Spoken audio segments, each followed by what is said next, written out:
Hello, I'm Jill at engVid, and today's lesson is on verbal humour, which is also called PUNS or wordplay or double entendre, to use a French term, meaning double meaning. Okay, so this is all about verbal humour in language, and it can be funny, or sometimes people just groan. They say, "Oh," because it's funny, but also, sometimes people do this to try to be funny, and it doesn't really work. So anyway, let's have a look at some examples so that you can see what I'm talking about. So if you say something like, "Oh," if you're not happy with the way your vacuum cleaner is working, you think it's useless, you might say, "Oh, this vacuum cleaner sucks," meaning it's no good. But of course, vacuum cleaners, it's the difference between the metaphorical meaning of sucks, meaning it's no good, and the fact that literally the vacuum cleaners do suck up the dirt, or they are meant to. That's the point of them. So the double meaning here, and then you hear it in your head and you have to work it out in your brain, and it comes as a bit of a surprise because you're having to process two things at once, and that's where either the humour comes from and it makes you laugh, or sometimes you think, "Oh dear, that's a terrible joke." Sometimes jokes can be terrible or painful, and they just make you, "Oh no." So this vacuum cleaner sucks. Is it literal or metaphorical? You get both going together in your head. Okay, so next one. If someone asks you for help, and maybe you want to go over to the window where there's more light and you need to read something perhaps to help them with something. So you might say, "Let's go across to the window and I'll help you out." But help you out, again, has two meanings, double meaning. Either I'll give you a hand, I'll help you with what you need help with, to help somebody out, a phrasal verb, to help out, where the verb has a preposition with it. But also, you've mentioned a window. Are you going to help them out of the window? So that's the double meaning, not knowing which meaning is what you actually meant. Okay, so right, of course, when you explain a joke, it doesn't feel funny anymore. So I'm sort of destroying these jokes immediately by explaining them. But then, that's what I'm here for, so I have to do that. Okay, next one. Crabs, crabs, the fish with a shell on. Crabs don't like to share because they're shellfish. Okay, so shellfish sounds like another word, selfish. Selfish. So again, there's a double thing going on in your head when you hear this. Crabs don't like to share because they're shellfish. Shellfish, selfish. Okay. So next one.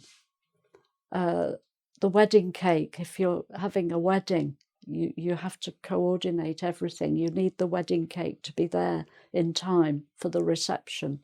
The wedding cake didn't arrive in time. I was in tears. And then looking at the spelling of this word tears, there are two spellings that sound It sounds the same, but it's spelt differently. Tears is the other spelling. So tears, wedding cakes, are, usually on different levels. You may have a base, a large base, and then a medium-sized one, and then a smaller one at the top, and little columns between them to hold them together. And those are called tiers, the different levels of the cake. But then I was in tears usually means I was crying. I had tears coming out of my eyes, that spelling. So this one is a play on the two words that sound the same but spelt differently, and they mean different things. Okay. Next one. So this is a quotation from a book called Alice's Adventures in Wonderland. You may have seen Alex's video on this. Do have a look. A whole video on Alice in Wonderland. You might find that interesting. And you may know this Alice in Wonderland because it's been translated into so many other languages all around the world. And it was published in 1865. So that was a long time ago. It's had a long time to circulate around the world in different languages. So Alice's Adventures in Wonderland. So you may know this story already. You may have seen a film version of it, a cartoon version perhaps. Okay, so this is where Alice is talking to a mouse. And in the story, of course, all the animals can speak. So she's having a conversation and the mouse is going to tell her a story. And so the mouse says, "Mine is a long and a sad tale." But Alice isn't reading it, she's hearing it. The mouse is speaking to her. And she hears this word tale and she misunderstands. And she says, "It is a long tale, certainly. But why do you call it sad?" So Alice heard it as this, the tail, the mouse's tail, the long tail. But the mouse is using it meaning a tale, a story. So you can see the two different spellings here. Okay. And then the mouse does go on to tell the story. Okay. Which is actually printed on the page in the shape of a tail. So that idea carries on. Okay, so this is a good one here. Good advice.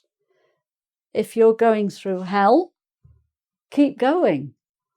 So, people say, "Oh, I've been through hell recently. Oh, it's been terrible." So a way of speaking metaphorically, to go through hell means to have a really bad time in your life. And going through hell sounds like a journey. So if you are going through hell, keep going. You might get out the other side that way. That's the idea. Don't stay there. Keep going. Okay. And then often in news headlines, in newspapers and on internet articles, sometimes you find puns, verbal humour, double meanings in the news headlines, because newspapers like to include a little bit of humour from time to time, just to catch your attention and make you want to read the article, or just for fun, because if they think of a pun, they will want to use it. So here's the first one: gas information leaked. So often there are stories about, confidential information being leaked, meaning the information gets out to the newspapers, to the media, and then it becomes public knowledge when it was supposed to be kept secret. So if information is leaked, it's a bit like gas leaking from a pipe, or water leaking. Where if there's a little hole in a pipe in the plumbing, the water might drip from it, or the gas might come out and you smell, oh, I can smell gas. Do we have a leak? So you have the literal meaning of leak when there's a little break in the pipe or a little hole and something's coming out of it. But also if information is leaked, that's also like something coming out of a pipe, but it's more metaphorical. So we've got literal and metaphorical together here, creating the joke. Okay, this one, barman in bitter row with boss. Okay, and we've also got B here, a little bit of alliteration to give it more sort of a sound pattern, almost poetic in a way. So the barman, the man who serves at the bar in a pub or a bar, bitter row with boss. Bitter is a kind of beer. I suppose it tastes bitter, but it's a type of beer. There are two types of beer, often bitter and mild. So the mild beer, I suppose it doesn't have so much taste, but the bitter beer perhaps has a sharper taste. I don't know because I don't drink beer. I don't like it. So in the UK particularly, people drink beer in pubs. So the barman, and often metaphorically people say, oh, they had a bitter argument. They had a bitter row, meaning they were really upset and angry. A bitter row. You can have a bit of an argument, a slight argument or disagreement, but a bitter row is more extreme. So it could be an argument about the beer, I don't know, but you get the double meaning again. Okay, and then finally, sometimes there are disputes with train drivers. That they have a union and they might go on strike sometimes, and then they have to negotiate to try to resolve the problem if it's to do with pay or working conditions, or whether the train driver is the only member of staff on the train. There was an issue a while ago to not to have a guard on the train, someone who can walk up and down inside the train in addition to the person driving it. And it was meant to be better, a safer thing to have the guard as well as the driver. And then there was an issue with the train company wanting to stop having guards and just have a driver and no guards, and the dispute was over whether that was safe. It was more dangerous for passengers if there was no guard. So a train drivers' union talks, negotiations, go off the rails. Okay, so trains are on rails. If a train literally goes off the rails, then, there's an accident. The train should stay on the rails. But then this is metaphorical. If you're having negotiations and the train drivers and the bosses and with the union are trying to resolve the situation, come to an agreement, if the talks go off the rails, it means they haven't been able to agree. They're still, not happy. They can't negotiate and resolve the problem. So the talks go off the rails. They get nowhere by the end of the day. And maybe the next day they have to try again. So talks going off the rails, that's quite a typical metaphor to use in negotiations that are not succeeding. Okay, so I hope that's an interesting introduction to the idea of verbal humour and puns and double meanings. If you'd like to do a quiz on this subject, just go to the website engvid.com and see how you do. And thanks for watching, and hope to see you again soon. Okay, bye for now.